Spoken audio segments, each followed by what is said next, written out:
Well, let's speak to the former Treasury Minister and former Housing Secretary, Robert Jenrick. Mr Jenrick, always great to see you. Thanks for joining us on this budget day. Who's going to be better off today? Well, look, I think there's an uncertain picture across the world with inflation, with shortages and issues that the Chancellor will have to contend with. But as your report just said, there are reasons for optimism. Unemployment in particular is much lower than people expected, and the British economy is growing. It's going to be the fastest growing of any G7 economy. So I think that does give the Chancellor some room for two things, really. Firstly, for some more investment in public services to tackle the cost of living and a proper plan to grow the economy as we move forwards. But he's going to have to balance that with the need to be fiscally responsible because of that continued uncertainty. And I think that's the backdrop which the Chancellor has been considering in the weeks that have preceded the budget. So who's going to be better off today? Well, I think we're all going to be better off in the sense that it looks like the OBR forecasts are going to show that the economy has grown substantially. Therefore, we're borrowing much less money as a country, and that gives some more room for the Chancellor to invest in the future of public services, which we all depend on, like the NHS.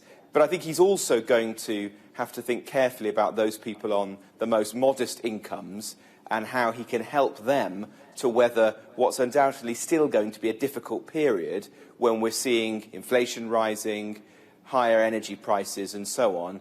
You've seen that in some of the announcements that have already been made, like the decision to increase the national living wage, which is going to lead to an increase in wages for about 2 million people across the country, and the decision to move to a more normal period for public sector workers as well, so that there won't be a freeze there, but the pay review bodies will be deciding in the months to come what's a sensible and affordable increase in wages for that 6 million people right across the country. So I think it's striking that balance, along with, as I say, continuing to be fiscally prudent, because we just don't know what the future holds, and inflation means the risk of interest rate rises, and that's very costly to the British economy and to the Chancellor's books. Sure. Given that we're all going to be better off, public sector workers are going to get an above-inflation pay rise.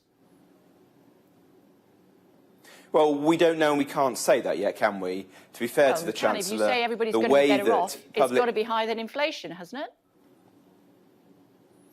Well, the way that public sector pay is set in this country is by pay review bodies who then advise the relevant government department through a proper process. And those are independent bodies that include trade unionists, business people, experts. And so I think what the Chancellor is going to say is that we're able, as a result of the growing economy, to move into a more normal period. That means that he's going to be asking those pay review bodies to come forward with their proposals, and then he'll consider those, or the relevant government departments will consider them next year. So I don't think he'll be in the position to say exactly what you would like him to say just yet, but that's going to be a few months off, so people will just have to wait a bit longer. But I think as a result of the way the economy has been managed over the last year... Just let me say, and you can, of course, override those pay review bodies, as we all know, if that's what you choose to do, either more in favour of the workers or less, as indeed we saw last year. Unless it is above inflation pay rise, you said everybody's going to be better off. Unless it's an above inflation pay rise, then we're not all going to be better off, are we? Well, I said that I think there'll be good news across the board for the economy and for members of the public, because we'll be able to invest more in public services and be more fiscally prudent so that we've got some protection built into the economy should there be shocks down the line. I think it is good news, given the cost of living challenge that we have right now, that we are going to be able to increase wages, either through the national living wage going up, and that's a very significant development, probably the most significant one, because that's going to lead to the people who are on the lowest wages, many of whom are within the public sector, like care workers, for example, but others across the board, those people are going to be seeing a pay rise of around 6.5%. That's a very significant increase and really welcome, given what's happening for the cost of living. But you did say we were all going to be better off. That's what you said.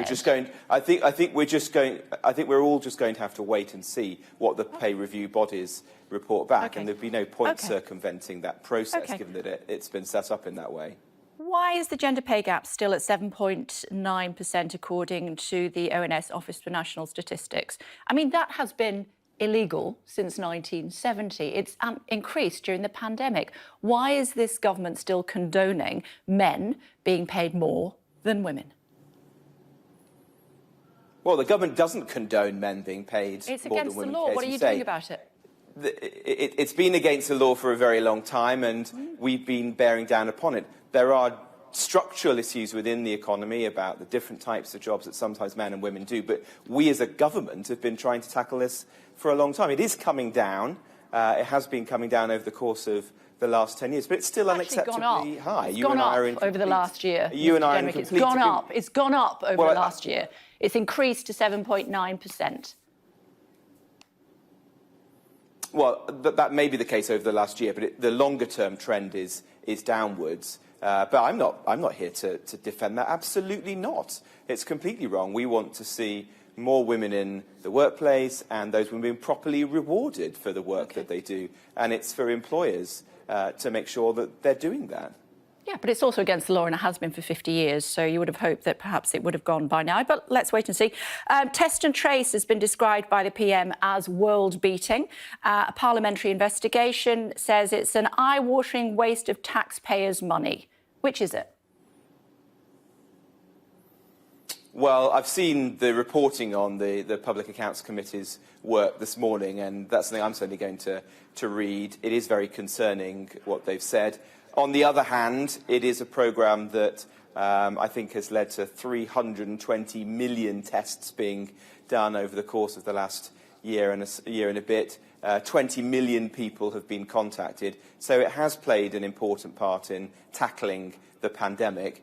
Are there lessons that can and must be learned from it? I think absolutely, and we're all going to have to pay heed, particularly the government, to what's said by the Public Accounts Committee. OK, slightly running out of time, so I can't press you further on that. But what I can ask you about is our most important diplomat, Her Majesty. She is not going to be at COP26. The PM said to a group of kids in Downing Street, it's touch and go if COP26 will be a success. And he is very worried about it. Given that Her Majesty is now also not going, how much do you think it's going to be a success or a failure? What's the likelihood? Well, firstly, like you, I send my best wishes to Her Majesty the Queen. I know she would have liked to have been at COP, and she's going to be doing a video message. It's much more important that she puts her own health and well-being first. But as regards COP, well, I think there is a lot more work to be done. I've seen Alex Sharma has been meeting Chinese representatives in the last 24 hours. We need to ensure that those countries who are the biggest global emitters come to the table, and there will be a lot of last-minute wrangling and negotiation to be done. I don't think the Prime Minister or indeed Alex Sharma could have done more than they have in terms of trying to corral global nations to take action. And there has been some significant progress in the last couple of days. And I think, for example, Scott Morrison in Australia making a significant step, to some extent Saudi Arabia, although it's to a slower trajectory than we would have wanted. But you can see progress, but a lot more now needs to be achieved just in a couple of days. OK. Finally, before I let you go, why are masks mandatory for all staff in the House of Commons, contractors, press and third parties, but not for MPs? I don't know is the honest answer to that, Kay. I mean, that's a decision, I think, by the House authorities or the Speaker who issued those guidelines. It doesn't seem right to me that there's one rule for everyone else who works in the building, but not for members of Parliament. So I think we will have to change our behaviour accordingly. I wore a mask when I was voting last night through the PAC division lobbies. I think we'll all have to consider wearing a mask in the coming days. And will you wear one for the budget? I think I will, yeah, because it will be a busy occasion, lots of people tightly packed. I don't think that as members of Parliament we can ask something different of our staff and the people who work in the building than we're doing ourselves. Mr. Jenrick, I'm so sorry I can't talk to you in person. It's always much more fun doing that. Forgive me for interrupting you on occasion. It's always a little bit tricky, isn't it, when it's down the line. It's a pleasure talking to you. We'll see you very soon, hopefully. Thank you. Nice to see you. Bye now.